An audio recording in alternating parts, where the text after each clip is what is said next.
இந்த காலை வேளையிலே நம்முடைய தியானத்திற்கான தீர்க்க தரிசன புத்தகம் தானியேலின் புத்தகம். தானியேலின் புஸ்தகம் நமக்கு இரண்டு சிறப்பான கருப்பொருட்களை அது உள்ளடக்கியிருக்கின்றது. ஒன்று, பாபிலோனிலே தானியேலுக்கும் அவனுடைய கூட்டாளிகளுக்கும் அங்கே ஏற்பட்ட அந்த அனுபவம், தானியேலுக்கும் அவருடைய கூட்டாளிகள் சாத்ராக், மேஷாக், ஆபேத்நேகோ என்பவர்களுக்கு ஏற்பட்ட அனுபவம் ஒரு கருப்பொருளாகவும், அடுத்து வரப்போகின்ற காலங்கள், வரப்போகின்ற நாட்கள் எப்படி இருக்கும் என்பதை குறித்த ஒரு தீர்க்க தரிசன எதிர்நோக்கும் அடங்கியிருக்கின்ற ஒரு புத்தகம். ஆகவே இந்த தானியேலின் புத்தகத்தை நாம் படிக்கும் பொழுது பாபிலோனிலே இருக்கின்ற அருமையான யூத ஜனங்களுக்கு ஏற்பட்ட அனுபவமும், அடுத்து அங்கே எதிர்காலத்தில் நடைபெறப் போகின்ற தீர்க்க தரிசனத்தின் நிறைவேறுதல்களும் காரியங்களும் அங்கே தானியேலுக்கு வெளிப்படுத்தப்பட்டதை இந்த புத்தகத்தின் வழியாக நாம் அறிந்து கொள்ளலாம். பாபிலோனிலே இந்த தானியேலுக்கும் அவனுடைய கூட்டாளிகளுக்கும் ஏற்பட்ட அந்த அனுபவம் என்னவென்று சொன்னால், அங்கே ராஜா தானியேலுக்காக, சாத்ராக், மேஷாக், ஆபேத்நேகோவுக்காக அவன் செயல்படுகின்ற காரியங்கள், சாத்ராக், மேஷாக், ஆபேத்நேகோவை தீச்சுளையிலே போடுகின்ற அந்த அனுபவம், ஆண்டவர் அவர்களை விடுவிக்கின்ற ஒரு அனுபவம், அடுத்து தானியேலை சிங்கக்கபியில் போடுகின்ற ஒரு காரியம், அந்த சிங்கக்கபியில் இருந்து கடவுள் தானியேலை காப்பாற்றுகின்ற ஒரு அனுபவம், இதெல்லாம் வாழ்க்கையிலே அவர்கள் பாபிலோனிலே சந்திக்கின்ற காரியங்கள். அடுத்து பாபிலோனிலே அவர்களுக்கு ஏற்பட்ட சில காரியங்கள், அவர்கள் ராஜ சமூகத்திலே நிற்பதற்கு அவருடைய சரீரங்கள் அங்கே பரிசோதிக்கப்பட்ட பொழுது அவர்களுடைய முகங்கள் கலை உள்ளதாக இருந்தது என்று வேத புத்தகம் தெளிவாக சொல்லுகிறது. ஞானத்திலும் தெளிந்த புத்தியிலும் அறிவிலும் இந்த தானியேலும் அவருடைய கூட்டாளிகளும் இருந்தார்கள் என்பதை வேதத்தின் வழியாக நாம் அறிந்து கொள்கின்ற உண்மையாக இருக்கின்றது. அடுத்து எதிர்வரும் நாட்களிலே நடைபெறப் போகின்ற தீர்க்க தரிசனத்தின் காரியங்களும் அந்த காரியங்களுக்கான விளக்கத்தையும் தானியேல் சொல்லுவதை நாம் பார்க்கிறோம். ஆகவே தானியேலுடைய இந்த புத்தகம் நமக்கு ஒரு சிறப்பான புத்தகம். கிறிஸ்துவின் வருகைக்கான காரியங்களை குறித்த, எதிர்வரும் காலங்களில் நடக்கப் போகின்ற காரியங்களை தெளிவாக சொல்லுகின்ற ஒரு புத்தகம். கிறிஸ்துவுக்கு முன்னால் 605ஆம் ஆண்டு இந்த தானியேலும் அவருடைய கூட்டாளிகளும் யோயாக்கீம் என்கிற அரசனுடைய காலத்திலே அவர்கள் பாபிலோனுக்கு அடிமைகளாக அவர்கள் சிறை பிடித்து கொண்டு வரப்பட்டார்கள் என்பதை வரலாற்று பூர்வமாக நாம் அறிந்து கொள்கின்றோம். இந்த தானியேலின் புத்தகத்திலே நான் அநேக காரியங்களை சொல்வதற்கு இப்போ சமயம் இல்லை.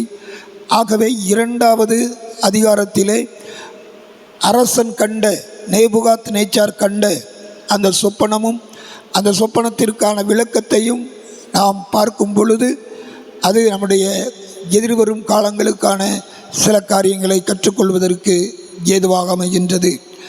தானியேலின் அந்த 2வது புத்தகத்திலே நாம் படிக்கின்ற பொழுது நேபுகாத் நேச்சார் அவருடைய தரித்த சொப்பனத்திலே ஏற்பட்ட ஒரு பயங்கரமான காரியம், அதை யார் விளக்கக்கூடும் என்கின்ற ஒரு சூழல், அந்த சூழலிலே தானியேல் அரசனுக்கு முன்பதாக கொண்டு வந்து நிற்கப்பட்டு அந்த கண்ட சொப்பனத்தையும் அதன் விளக்கத்தையும் சொல்வதைத்தான் நாம் முதல் வேத பாடமாக வாசிக்க கேட்டோம்.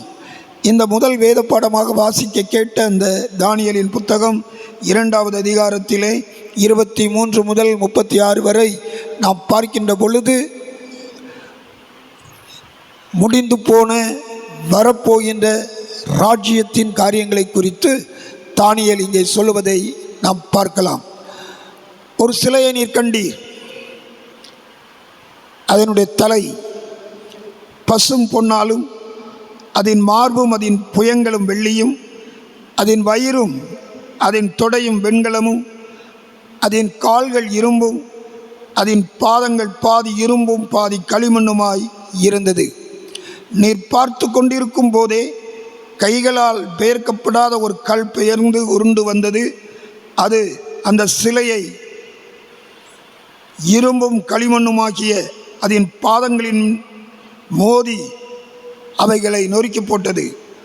அப்பொழுது அந்த இரும்பும் களிமண்ணும் வெண்கலமும் வெள்ளியும் பொன்னும் ஏகமாய் நொறுங்குண்டு கோடை காலத்தில் போரடிக்கிற களத்தில் இருந்து பறந்து போகிற பதரை போலாயிற்று. அவைகளுக்கு ஒரு இடமும் கிடையாதபடி காற்று அவைகளை அடித்து கொண்டு போயிற்று. சிலை மோதின கல்லோவென்றால் ஒரு பெரிய பர்வதமாய் பூமி எங்கும் நிரம்பிற்று. இதுதான் ராஜா கண்ட சொப்பனம். இந்த சொப்பனத்தை தானியேல் அரசனுக்கு சொல்லி அதை விளக்கமாக அவர் விளக்குவதை நாம் பார்க்கிறோம். இந்த சொப்பனத்திலே நாம் பார்க்கின்ற பொழுது 4 விதமான ராஜ்யங்கள் எழும்பு என்பதையும், அந்த ராஜ்யங்கள் எல்லாம் அழிந்து போகும் என்பதையும், அழிந்து போகின்ற அந்த ராஜ்யத்திற்கு பிறகு ஒரு ராஜ்யம் எழும்பும், அது பெரிய பர்வதம் போன்று அது அமைக்கப்படும், அந்த ராஜ்யத்தை குறித்தும் அவர் அங்கே சொல்வதை பார்க்கிறோம். முதல் ராஜ்யம் என்ன? முதல் ராஜ்யம் பாபிலோனிய பேரரசு. முதல் ராஜ்யம் பாபிலோனிய பேரரசு.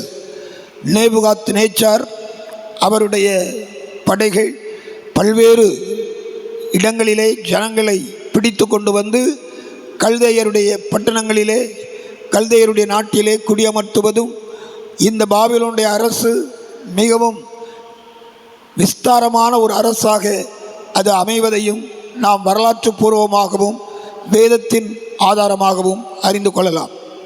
அதற்கு பின்பு இன்னும் ஒரு பயங்கரமான மார்பும் பாருங்கள், அதன் புயமும் வெள்ளி போன்ற அமைப்பு கொண்டதாக அமைந்தது. அது மேதிய பெர்சிய சாம்ராஜ்யம். பாபிலோனிய சாம்ராஜ்யம் நேபுகாத்நேச்சாரை கொண்டது. அடுத்து இந்த மேதிய பெர்சிய சாம்ராஜ்யம் கோரேசின் காலத்தில் மிகவும் சிறந்து விளங்கின ஒரு பேரரசு. இந்த பேரரசும் அழிந்து போய்விட்டது. அதற்கு பின்பு வயிறு, தொடை, வெண்கலம் என்று பார்க்கிறோம். இந்த அரசு கிரேக்க அரசு மகா அலெக்சாண்டர் அவருடைய காலத்தை குறிக்கிறது. மகா அலெக்சாண்டர் அவர் வரலாற்றிலே அவர் மிகவும் சிறப்பானவர். அவருடைய காலங்களிலே இலக்கியம், கலை மற்றும் கணிதம் அநேக காரியங்கள் மேம்படுத்தப்பட்டது என்பதை நாம் வரலாற்று பூர்வமாக அறிந்து கொள்ளலாம். இந்த அலெக்சாண்டர் பல்வேறு நாடுகளை பிடித்து தன்னுடைய ஆட்சியின் கீழ் கொண்டு வந்தார் என்பதையும் வரலாற்றின் பூர்வமாக அறிந்து கொள்கிறோம்.